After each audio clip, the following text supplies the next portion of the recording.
Karnataka high court में एक तलाक का मामला सामने आया, जिसमें पत्नी ने मेंटेनेंस की जो मांग रखी उसे सुनकर जज भी चौंक गई। महिला के वकील ने जब 6 लाख रुपए हर महीने मेंटेनेंस की बात रखी तो जज ने कहा कि आप सही आंकड़ों के साथ आइए। महिला जज ने कहा कि 6,16,000 रुपए भला कौन सी महिला महीने पर खर्च करती है। महिला के वकील ने कहा कि वो ब्रांडेड कपड़े पहनती हैं। इस पर जज ने सख्त लहजे में कहा कि अगर ब्रांडेड कपड़ों का शौक है तो खुद कमाना चाहिए। क्या आप ये नियमों का गलत फायदा नहीं उठा रहे हो? पति के तरफ से पेश हुए वकील ने इसका विरोध भी किया और कहा कि ये उत्पीड़न है। आइए आपको सुनाते हैं अदालत में इस पूरे मामले में क्या हुआ था।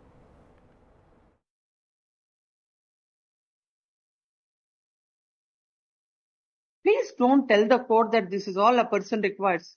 6,16,300 per month. Does anybody spend this much? A single lady for herself? Oh, if she wants to spend, let her earn. Not on the husband. Please tell your client, what is this? You have no other responsibility of the family. You don't have to take care of the children. You want for yourself. You say, I want 6,16,000. That's not the purport of Section 24. And it is not a punishment to the husband that if he is having a dispute with wife to grant 6,16,000. और एक ऐसा ही मामला मध्य प्रदेश की अदालत में भी आया, जब पत्नी ने तलाक के बाद मेंटेनेंस में 4 लाख रुपए महीने की मांग रख दी। पति रिटायर्ड डीजी पुलिस हैं। ये जानकारी मिलते ही जज ने उन्हें फटकार लगाई और कहा कि डीजीपी की तनख्वाह हाईकोर्ट जज के बराबर होती है। हमें 4 लाख रुपए नहीं मिलते हैं, इसलिए हमें पता है। और आपको सुनाते हैं कि इस मुद्दे पर अदालत में क्या कहा गया।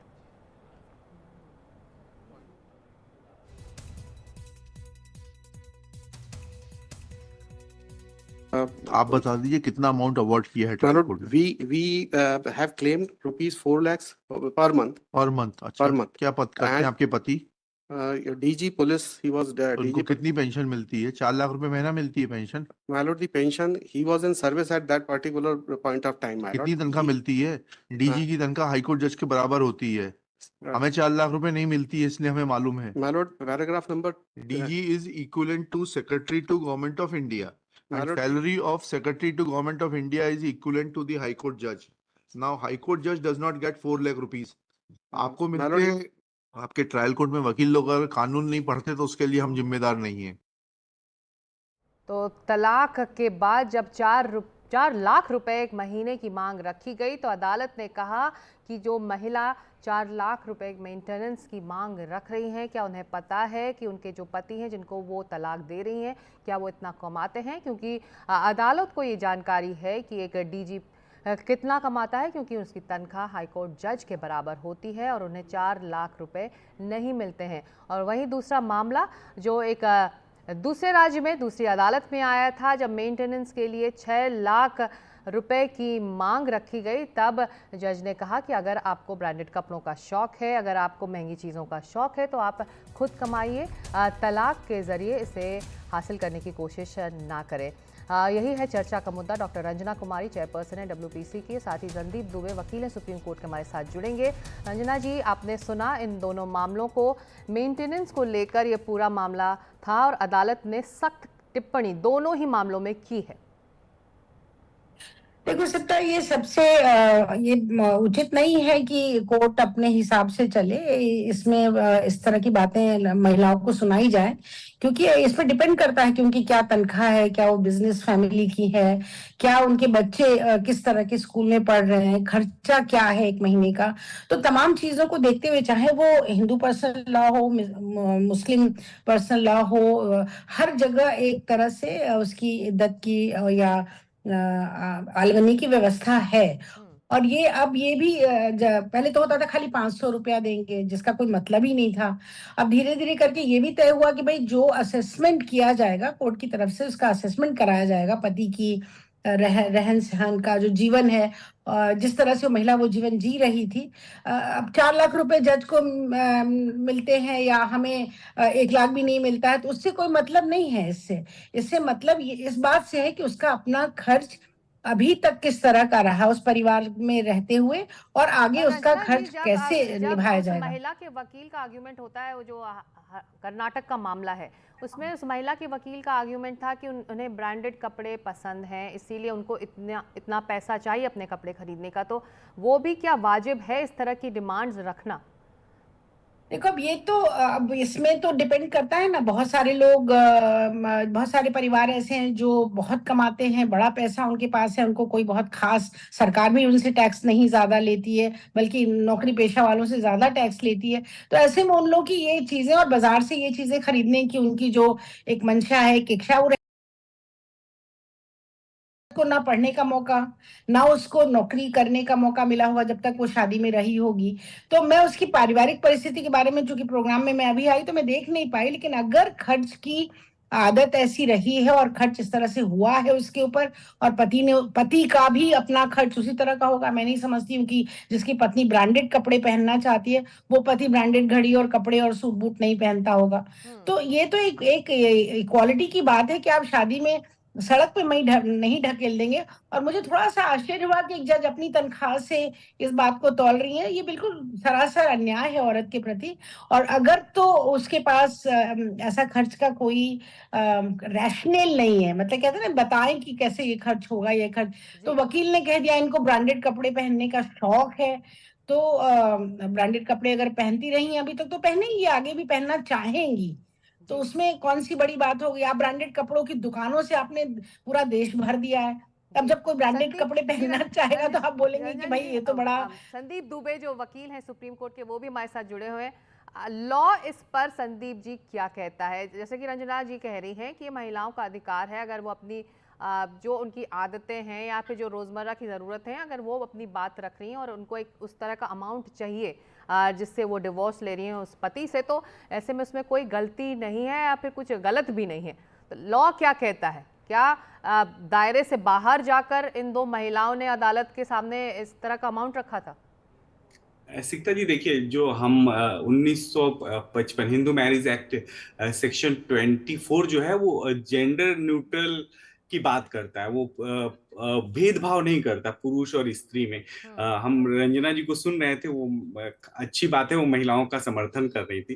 लेकिन इसमें जो मेंटेनेंस कितना देना होता है, ये व्यक्ति की आय, संपत्ति, जिम्मेदारी और जरूरतों को देखकर तय किया जाता है। और चूंकि ये मामला अभी कोर्ट में है, तो इस केस में वर्तमान में मैं कोई टिक्का टिप्पणी नहीं कर सकता, क्योंकि वो जज साहब के विवेक पे है। लेकिन ज्यादातर जो ये केसेस फाइल होते हैं उसमें इनकम एफिडेविट भी फाइल होता है। तो उसमें पति का कितना इनकम है, कितनी आय है, कितनी संपत्ति है, स्त्री जो है उसका, वाइफ है, उसके पास कितनी आय है, कितनी संपत्ति है, और ये देखने के बाद किस पे कितनी जिम्मेदारियां हैं। कभी कभी पति को भी मेंटेनेंस मिल जाता है, पतियों को भी मेंटेनेंस की जरूरत हो जाती है, उसके भी जैसे वो काम नहीं कर रहा है या बिल्कुल दिव्यांग है, ऐसी जो परिस्थितियां हैं, तो उनको भी राइट है कि वो मेंटेनेंस मिल जाए। एक बहुत अच्छा इंटरेस्टिंग केस हाईकोर्ट में आया, दिल्ली हाईकोर्ट में 2023 में, जहां पे मेंटेनेंस पे लोअर कोर्ट ने 30,000 महिला को कह दिया कि भाई 30,000 जो है आप देंगे, लेकिन हाई कोर्ट ने कहा कि नहीं नहीं, उसको 21,000 कर दिया कि नहीं, इनकी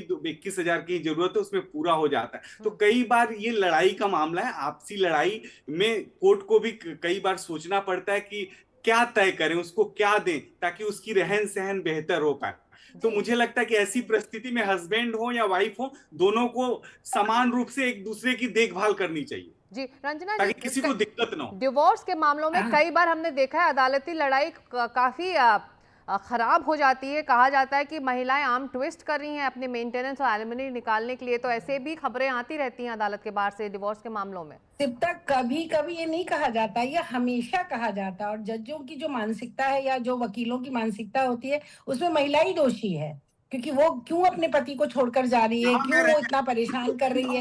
एक मिनट संदीप जी, एक मिनट संदीप जी, बोल लेने दीजिए, बोल लेने दीजिए। महिला ही दोषी है, ये तो जो हमारा अजम्पशन है, हम वहां से अपनी बात शुरू करते हैं। और सबसे तो उसमें फिर क्या होगा, अगर महिला, अरे वो तो बड़ी फैशन वाली है, देखो वो तो कपड़े पहन के आई, लिपस्टिक लगा के आई, दुनिया भर के कमेंट। हम लोग तो आप सबका जानते हो कितने सालों से इस तरह के केसेस में महिलाओं की मदद करते आए हैं।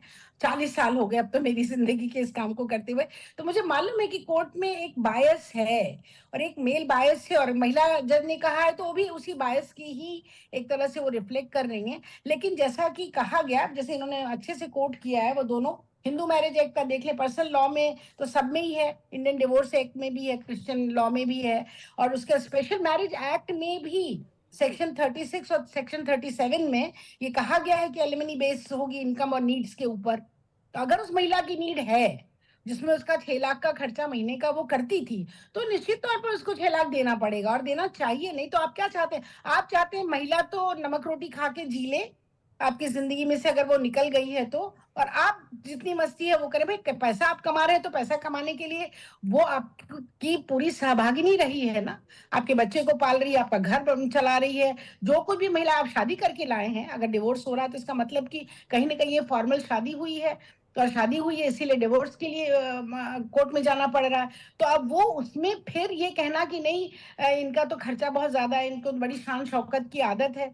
अरे आपके साथ ही तो शान शौकत थी ना, तो अब आप क्यों चाहते हैं कि सड़क के किनारे झुग्गी में जाके वो रहने लग जाए? मतलब ये मानसिकता यही है। मानसिकता बायसेस लेकिन अब उसमें दर्शाता कितना है इस तरह का जो इस तरह के जो मामले आते हैं संदीप जी। लेकिन क्या अदालत में महिला को ये प्रूव करना होता है कि उसका पति फाइनेंशियली इतना केपेबल है और उसका इतना हिस्सा मुझे अपने मेंटेनेंस के लिए चाहिए? लॉ क्या कहता है, किस तरह से ये डिसाइड होता है कि एक महिला को डिवोर्स के वक्त इतना एलिमनी या इतना मेंटेनेंस ग्रांट किया जा सकता है? देखिए, दिक्कत क्या है कि जो सेक्शन 24 की हम बात कर रहे हैं जिसमें मेंटेनेंस मिलता है, तो पत्नियों को कोई इसका विशेष अधिकार पुरुष या पत्नियों को नहीं है। वो तय होता है, आजकल इनकम एफिडेविट फाइल होती है, जो भी केसेस फाइल होते हैं, तो उसके हिसाब से कोर्ट भी देख के ये फैसला कर लेता है कि ये इतना पाने की वो हकदार है। लाइबिलिटीज भी देखी जाती है। एक बात बहुत बड़ी बात है, मैं रंजना जी हमेशा मैं इज्जत करता हूँ, हम लोग तो उनको देख के बड़े हुए टेलीविजन के चैनल पे, लेकिन बात मानसिकता की नहीं है रंजना जी, वकील की मानसिकता या न्यायपालिका की मानसिकता न्याय दिलाने की है। वो मानसिकता स्त्री के खिलाफ नहीं है। मुझे लगता है कि आप बड़ी हैं, और मानसिकता ना लिपस्टिक को लेके है, ना मानसिकता बनने और संवरने को लेके है। ये भी तो देखना है कि जो पति है वो देने के लायक है भी या नहीं है। पुरुष होना भी अभिशाप तो नहीं है ना। आप हम ये दोनों रेल के पहिए नहीं संदीप, से जीवन मैं चलना है। कहीं नहीं कह अगर रही कि एक पहिया पुरुष को होना पंचर अभिशाप कर हो दें, जाए। तो दूसरे पहिए को हम दौड़ा मैं ये नहीं कहीं पाए। नहीं कह रही हूँ। नहीं, इस बिल्कुल तरह न्याय की बात मैं भी कर रही हूँ, और इसमें मामले कहा हैं। ये तो मैम ने जेंडर बहुत न्यूट्रल अच्छी लॉ बात है। कही, मेरी बात पूरा हो जाने दीजिए। हम दो पहिए हैं, अगर एक पहिए को पंचर कर देंगे दूसरा पहिया तो नहीं चल पाएगा, रेस नहीं लगा पाएगा। तो जज साहिबा ने बहुत अच्छी बातें कही, और उनके बाद से जो मूल था वो ये था कि हमें जेन्युइन होना चाहिए। अगर कोई डिमांड है वो जेन्युइन हो, और किसी पे इतना बर्डन मत कर दो कि वो आदमी देने के बजाय भागी जाए, फिर उसको पकड़ते रहो, कहाँ मिलेगा वो। कई बार ऐसा होता है, हमने देखा कोर्ट कचहरी में, जब पुरुष ज्यादा परेशान हो जाता है, कहता है कि पकड़ लो, जो करना है जेल डाल दो, अब भैया मुझे पीछा मैं कुछ कर ही नहीं पाऊंगा। तो ऐसे में न्यायपालिका के प्रति जिम्मेदारी बढ़ जाती है, न्यायपालिका की भी जिम्मेदारी बढ़ जाती है, और हम वकीलों को की भी जिम्मेदारी न्यायपालिका के प्रति बढ़ जाती है। और खासतौर से आज तो मध्यस्थता आ गई है, मीडिएशन सेंटर हर जगह खुला हुआ है। ऐसे विवादों को मिल बैठ के ही सुलह कर लेना चाहिए, लड़ाई से तो हल नहीं निकलने वाला है। और मैं आपको तो हमेशा धन्यवाद देता हूं, आपने महिलाओं को लेके समाज में बहुत कुछ किया है। तो महिलाओं को ये समझाने और की भी जरूरत है कि पुरुष महिला दो डब्बे नहीं है, वो संदीप, एक जो आप इंजन कह रहे हैं कि एक रीजनेबल डिमांड अगर महिला की तरफ से, पत्नी की तरफ से रखा जाए तो वो उसको अदालत जरूर मानेगी रंजना जी। और जो जिक्र हाईकोर्ट के जज कह रहे थे कि हमको मालूम है कि एक डीजी को कितनी तनख्वाह मिलती है, वो हाईकोर्ट के जज के बराबर या उससे कम ही मिलती है। तो ऐसे में अगर 4 लाख की डिमांड हो रही है तो रीजनेबल वो नहीं है, क्योंकि वो अफोर्ड ही नहीं कर पाएगा वो पति अगर तलाक ले रहा है। ये तो सिप्ता, ये जेंडर न्यूट्रल लॉ है, जैसा संदीप जी ने कहा, बिल्कुल सच जेंडर न्यूट्रल है। इसमें पति को भी मिल सकता है मेंटेनेंस, और पत्नी भी मेंटेनेंस के लिए जा सकती है। अगर पत्नी कोई डिमांड रखती है, और वो डिमांड देखा, अक्सर हम लोग अब एक छोटा सा 5 सेकंड का केस है। IAS अफसर ने किराया देना बंद कर दिया, बच्चों की फीस देना बंद कर दिया, और फिर बाद में हम लोगों को लड़ाई लड़के उनसे चेक डलवाना पड़ता था हर महीने। बाद में उन्होंने वो चेक डालना भी बंद कर दिया, और वो बच्चों के साथ वो इधर उधर धक्के खाते। बिहार का केस है, दिल्ली में ये केस किया गया था। अब इसमें आप ये समझ लो कि अच्छा, उसके बाद उन्होंने अपने आप को सारी संपत्ति से डिबार कर दिया। उन्होंने कहा कि नहीं हमारे पास तो कोई संपत्ति है ही नहीं, आपको हम क्या देंगे। तो असली तो तरीका ये होता है कि भैया अलमनी तो तब मांगना पड़ता है ना जब आधा हिस्सा आप संपत्ति में नहीं दे रहे हैं। अब दीजिए, जैसे विदेशों में होता है। एक हमारी यहाँ जर्मनी की अफसर यहाँ पे, किसी देश का नाम नहीं लूंगी, अफसर यहाँ पे थी, उनका जब डिवोर्स यही इंडिया में ही जब वो थी तब उस समय हुआ था, तो एक एक किताब पढ़ती थी, आधी आधी, मतलब एक किताब उनकी एक मेरी। तो ये जो पूरा हमारा जो पूरी व्यवस्था है वो महिलाओं को इसी निगाह से देखती है। अब इसमें इसके जैसा कि मैंने कहा, इस केस की डिटेल में मैं नहीं गई हूँ कि उनकी क्या आमदनी थी या पति क्या कर रहे थे। अक्सर बिजनेसमैन अपने आप को दिखा देते हैं कि हमारे पास कुछ नहीं है, क्योंकि रिकॉर्डेड इनकम नहीं है। कम से कम ये सब को तो हम लोग पकड़ लिए कि भाई तुम्हारा तो इतना हर महीने तुम्हारे बैंक में आ रहा है। और औरत को बदचलन, औरत बड़ी तेज है, औरत ने ही कुछ न कुछ गड़बड़ किया होगा, ये तो अजम्पशन होता है ना। तो इसमें फिर ये अब इस केस के में ना जाके हम ये कहेंगे ठीक है, जो आपके साथ रही, आपकी ब्याहता है, आपके बच्चों की माँ, अगर बच्चे हैं नहीं है तो कोई बात नहीं, तो 50-50 तो बनता है ना, आधा आप दे दीजिए जो आपका है। तो लेकिन भारतीय पुरुष इस काम को नहीं करता है।